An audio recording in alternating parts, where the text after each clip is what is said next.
Lenin, Karl Marx. Section. Marx's Economic Doctrine. Quote, "It is the ultimate aim of this work to lay bare the economic law of motion of modern society, i.e. capitalist, bourgeois society," says Marx in the preface to Capital.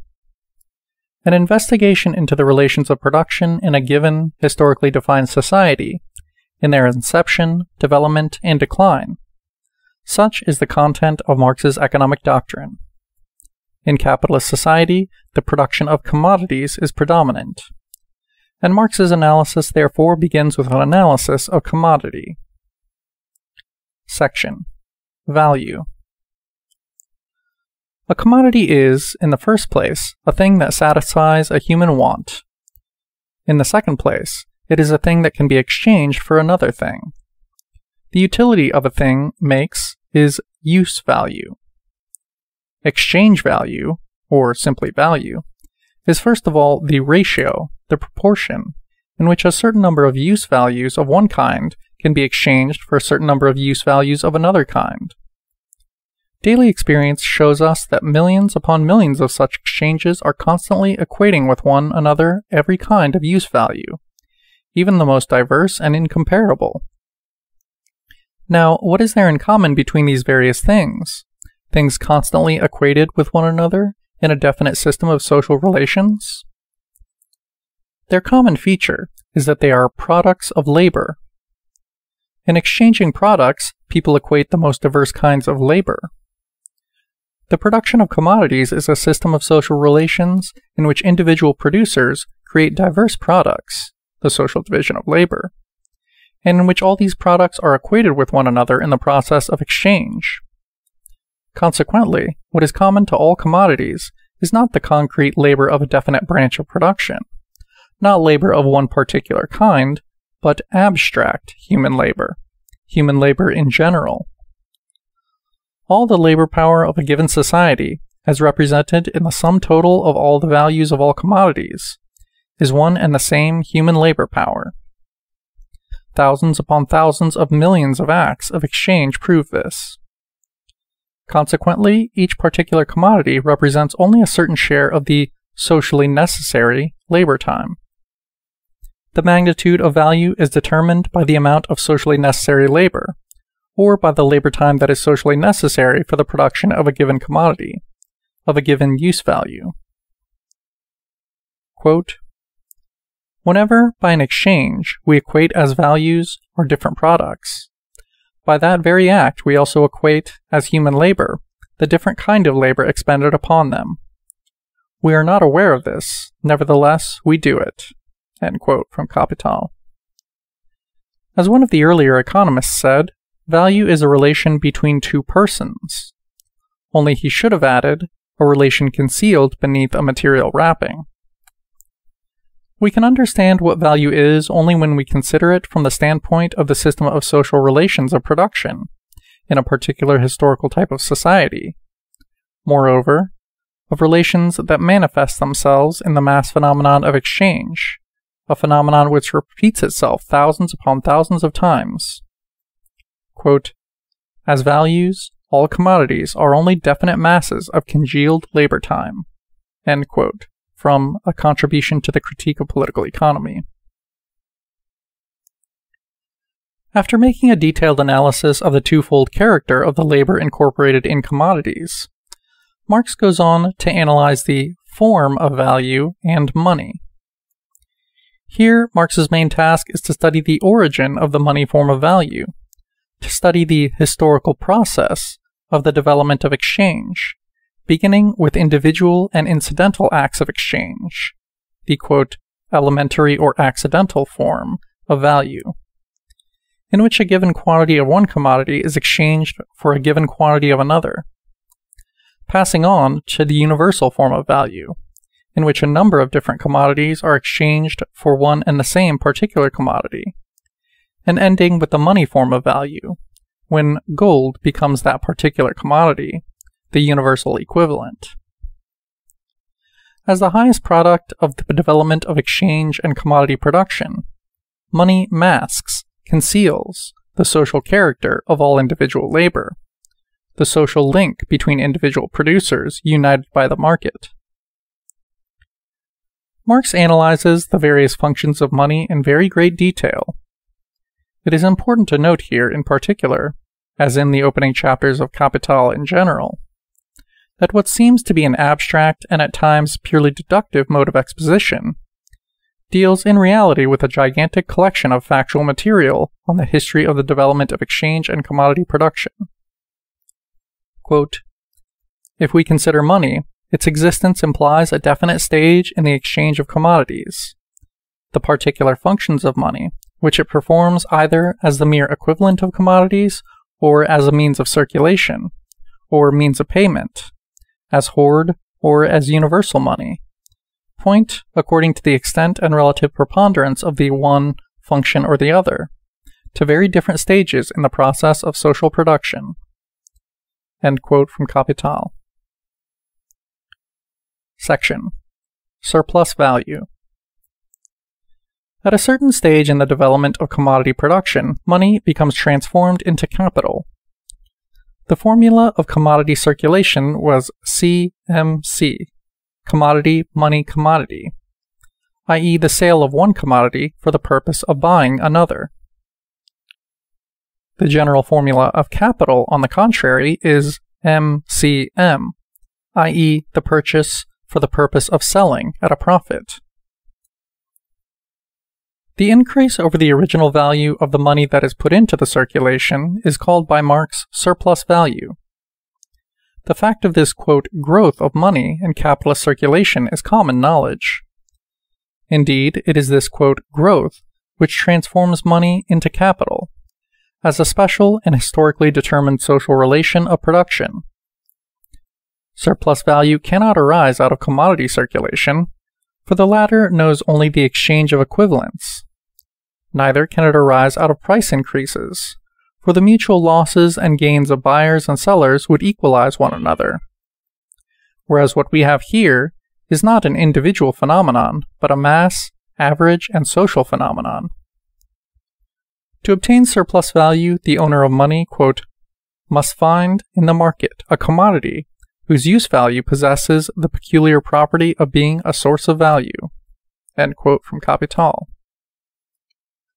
A commodity whose process of consumption is at the same time a process of the creation of value. Such a commodity exists, human labor power.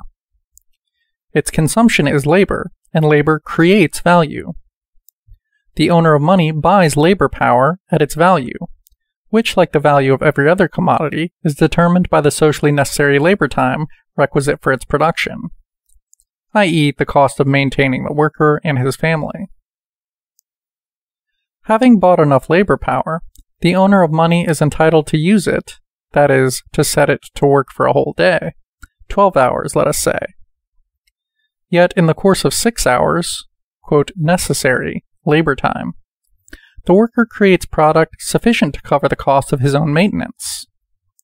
In the course of the next 6 hours of work, quote, surplus labor time, he creates, quote, surplus product, or surplus value, for which the capitalist does not pay. Therefore, from the standpoint of the process of production, two parts must be distinguished in capital: constant capital, which is expended on means of production, machinery, tools, raw materials, etc., whose value, without any change, is transferred, immediately or part by part, to the finished product. Secondly, variable capital, which is expended on labor power. The value of this latter capital is not invariable, but grows in the labor process, creating surplus value.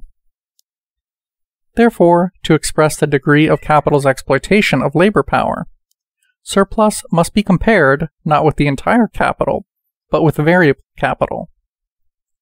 Thus, in the example just given, the rate of surplus value, as Marx calls this ratio, will be 6 to 6, i.e. 100%. There were two historical prerequisites for capital to arise. First, the accumulation of certain sums of money in the hands of individuals under conditions of a relatively high level of development of commodity production in general. Secondly, the existence of a worker who is, quote, free in a double sense. Free of all constraint or restriction on the scale of his labor power, and free from the land and all means of production in general. A free and unattached laborer, a, quote, proletarian, who cannot subsist except by selling his labor power. There are two main ways of increasing surplus value: lengthening the working day, quote, absolute surplus value, and reducing the necessary working day, quote, relative surplus value. In analyzing the former, Marx gives a most impressive picture of the struggle of the working class for a shorter working day, and of interference by the state authority to lengthen the working day, from the 14th to the 17th century, and to reduce it, factory legislation in the 19th century.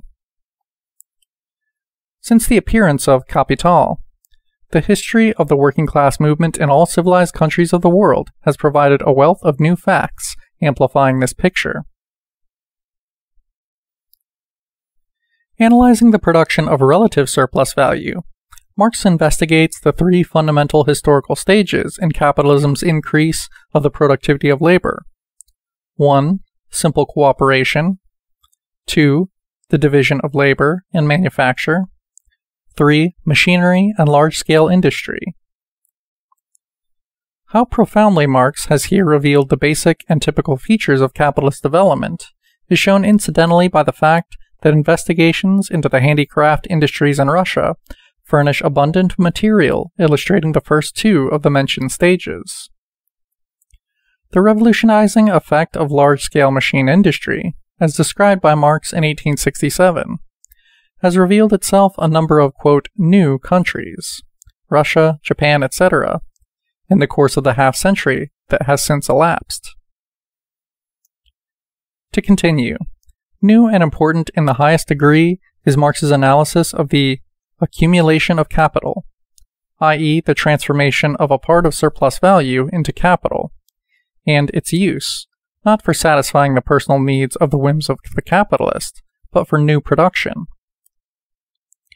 Marx revealed the error made by all earlier classical political economists, beginning with Adam Smith, who assumed that the entire surplus value which is transformed into capital goes to form variable capital. In actual fact, it is divided into means of production and variable capital. Of tremendous importance to the process of development of capitalism and its transformation into socialism is the more rapid growth of the constant capital share of the total capital, as compared with the variable capital share.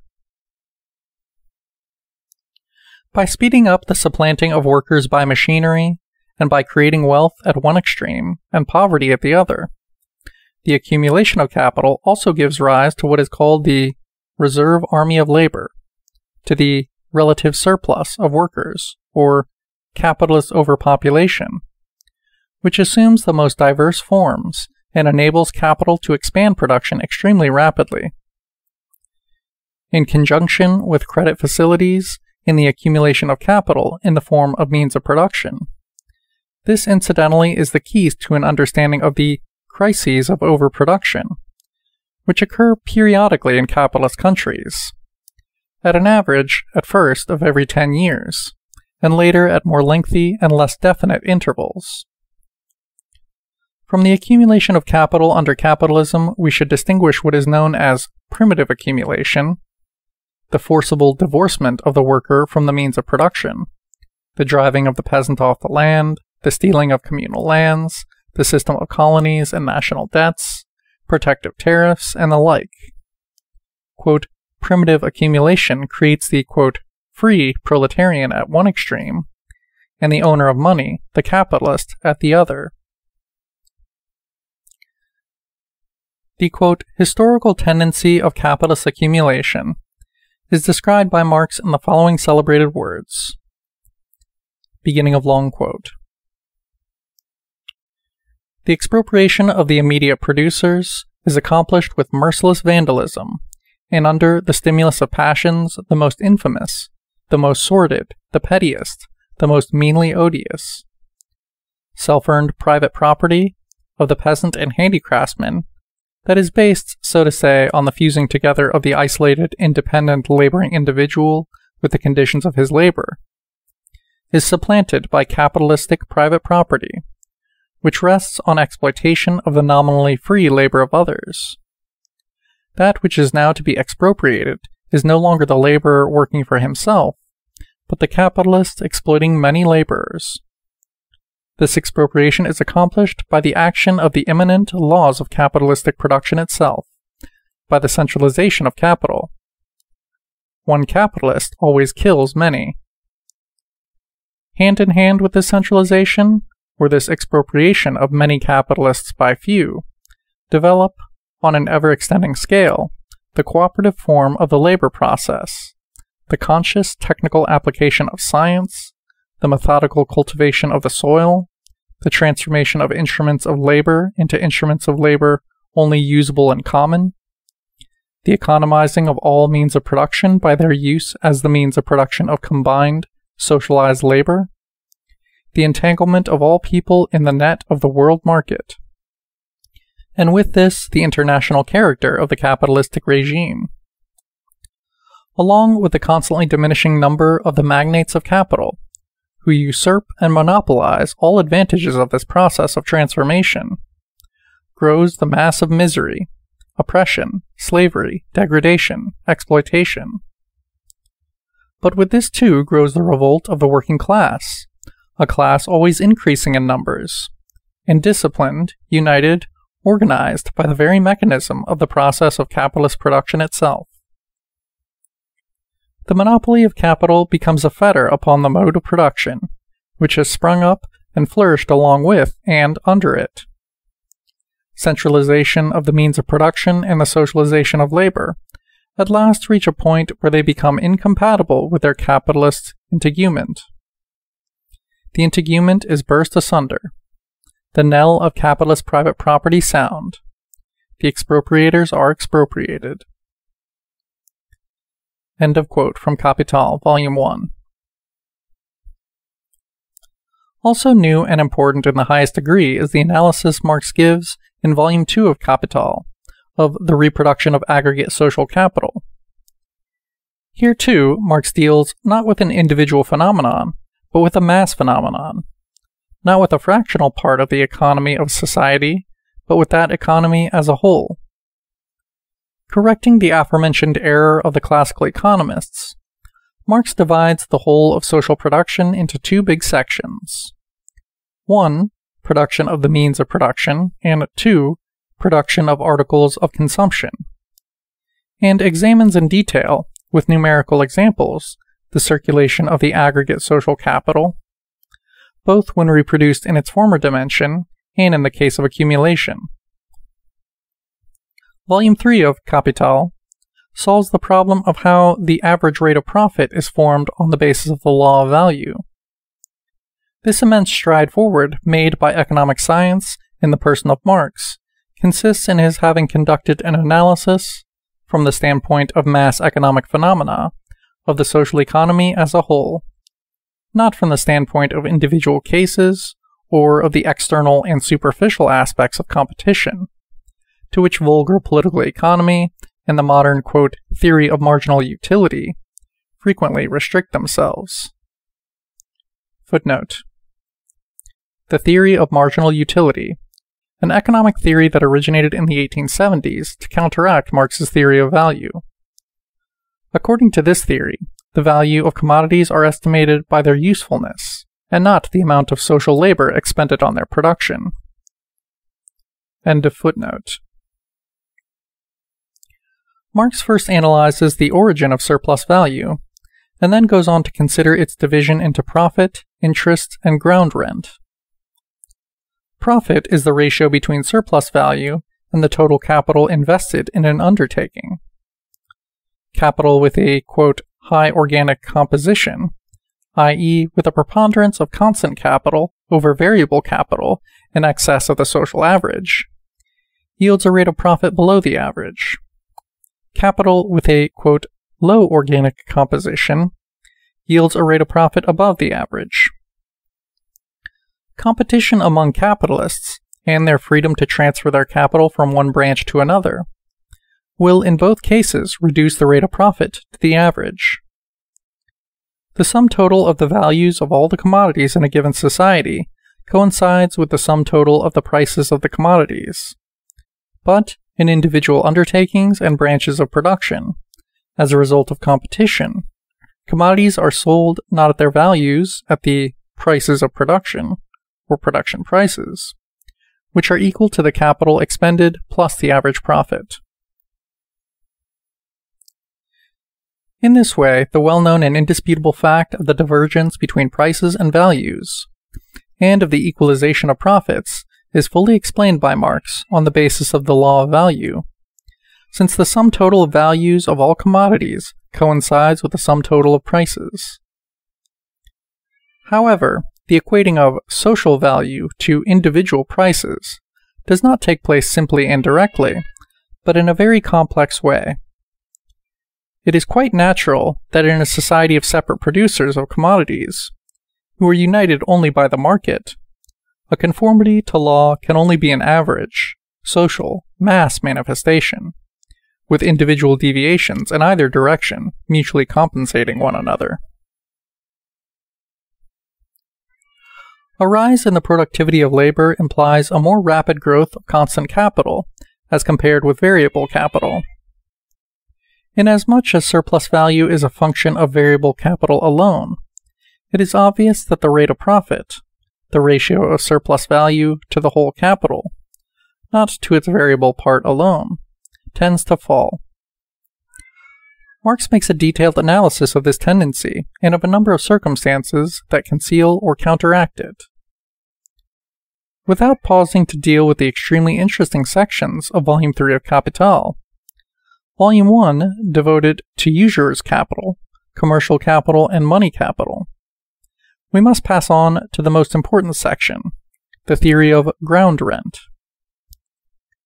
Since the area of land is limited, and, in capitalist countries, the land is held by individual private owners, the price of production of agricultural products is determined by the cost of production, not on soil of average quality, but on the worst soil, not under average conditions, but under the worst conditions of delivery of produce of the market. The difference between this price and the price of production on better soil, or in better conditions, constitutes differential rent. Analyzing this in detail, and showing how it arises out of the difference in fertility of different plots of land, and out of the difference in the amount of capital invested in land, Marx fully reveals, see also Theories of Surplus Value, in which the criticism of Rodbertus is most noteworthy, the error of Ricardo, who considered that differential rent is derived only when there is a successive transition from better land to worse. On the contrary, there may be inverse transitions. Land may pass from one category into others, owing to advances in agricultural techniques, the growth of towns, and so on. And the notorious, quote, law of diminishing returns, which charges nature with the defects, limitations, and contradictions of capitalism, is profoundly erroneous.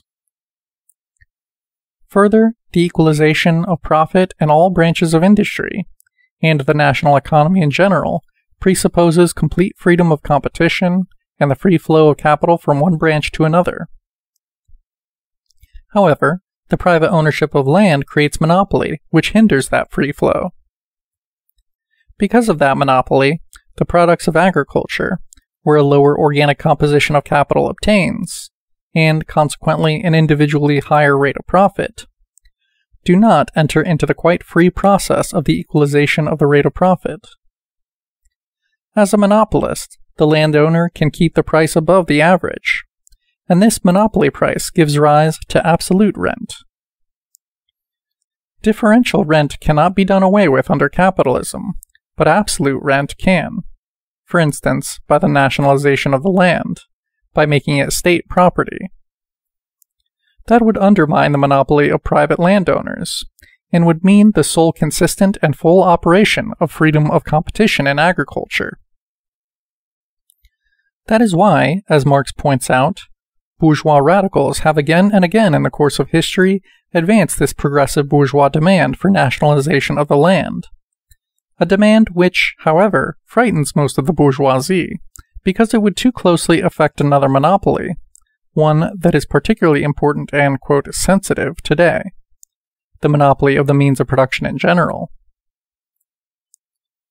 A remarkably popular, concise, and clear exposition of his theory of the average rate of profit on capital and of absolute ground rent is given by Marx himself in a letter to Engels, dated August 2, 1862. With reference to the history of ground rent, it is also important to note Marx's analysis showing how labor rent, the peasant creates surplus product by working on the lord's land, is transformed into rent paid in produce or in kind. The peasant creates surplus product on his own land and hands it over to the landlord because of, quote, non-economic constraint. Then into money rent, rent in kind, which is converted into money, the obrok of old Russia, as a result of the development of commodity production. And finally into capitalist rent, when the peasant is replaced by the agricultural entrepreneur, who cultivates the soil with the help of hired labor.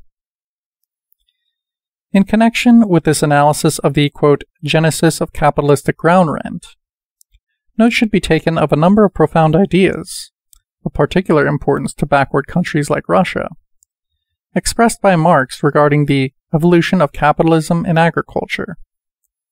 Beginning of long quote. The transformation of rent in kind into money rent is furthermore not only inevitably accompanied, but even anticipated by the formation of a class of propertyless day laborers, who hire themselves out for money. During their genesis, when this new class appears, but sporadically, the custom necessarily develops among the more prosperous peasants, subject to rent payments, of exploiting agricultural wage laborers for their own account, much as in feudal times, when the more well-to-do peasant serfs themselves also held serfs. In this way, they gradually acquire the possibility of accumulating a certain amount of wealth, and themselves becoming transformed into future capitalists. The old, self-employed possessors of land themselves just give rise to a nursery school for capitalist tenants, whose development is conditioned by the general development of capitalist production beyond the bounds of the countryside. End quote from Capital, Volume 3. Quote, the expropriation and eviction of a part of the agricultural population not only set free for industrial capital the laborers, their means of subsistence, and material for labor, it also created the home market. End quote from Capital, Volume 1. In their turn, the impoverishment and ruin of the rural population play a part in the creation for capital of a reserve army of labor. In every capitalist country, quote, part of the agricultural population is therefore constantly on the point of passing over into an urban or manufacturing, i.e., non-agricultural, proletariat. This source of relative surplus population is thus constantly flowing. The agricultural laborer is therefore reduced to the minimum of wages, and always stands with one foot already in the swamp of pauperism. End quote from Capital, Volume 1. The peasant's private ownership of the land he tills is the foundation of small-scale production, and the condition for its prospering and achieving the classical form. But such small-scale production is compatible only with a narrow and primitive framework of production and society. Under capitalism, quote, the exploitation of the peasant differs only in form from the exploitation of the industrial proletariat. The exploiter is the same, capital. The individual capitalists exploit the individual peasant through mortgages and usury. The capitalist class exploits the peasant class through the state taxes. End quote from The Class Struggles in France. Quote continued. The small holding of the peasant is now only the pretext that allows the capitalist to draw profits, interest, and rent from the soil, while leaving it to the tiller of the soil himself to see how he can extract his wages. End quote from the 18th Brumaire.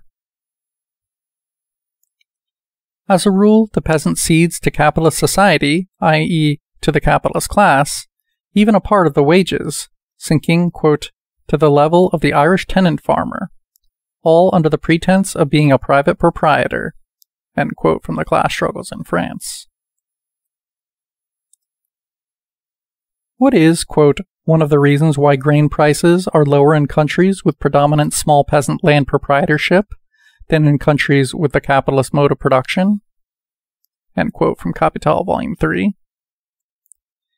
It is that the peasant hands over gratis to society, i.e. the capitalist class, a part of his surplus product. Quote, this lower price of grain and other agricultural produce is consequently a result of the producer's poverty and by no means of their labor productivity. End quote, Capital, Volume 3. Under capitalism, the small-holding system, which is the normal form of small-scale production, degenerates, collapses, and perishes. Beginning of long quote. Proprietorship of land parcels, by its very nature, excludes the development of social productive forces of labor, social forms of labor, social concentration of capital, large-scale cattle raising, and the progressive application of science. Usury and a taxation system must impoverish it everywhere. The expenditure of capital in the price of the land withdraws this capital from cultivation. An infinite fragmentation of means of production and isolation of the producers themselves. End quote. Cooperative societies, i.e. associations of small peasants, while playing an extremely progressive bourgeois role, only weakens this tendency without eliminating it. Nor must it be forgotten that these cooperative societies do much for the well-to-do peasants, and very little, next to nothing, for the mass of poor peasants. Then the associations themselves become exploiters of hired labor. Quote, monstrous waste of human energy, progressive deterioration of conditions of production, and increased prices of means of production, an inevitable law of proprietorship of parcels. End quote from Capital, Volume 3. In agriculture, as in industry, capitalism transforms the process of production only at the price of the, quote, martyrdom of the producer. Beginning of long quote. The dispersion of the rural laborers over larger areas breaks their power of resistance, while concentration increases that of the town operatives. In modern agriculture, as in the urban industries, the increased productiveness and quantity of labor set in motion are bought at the cost of laying waste and consuming, by disease, labor power itself. Moreover, all progress in capitalistic agriculture is a progress in the art, not only of robbing the laborer, but of robbing the soil. Capitalist production, therefore, develops technology and the combining together of various processes into a social whole, only by sapping the original sources of all wealth, the soil and the laborer. End quote from Capital, Volume 3. End of section.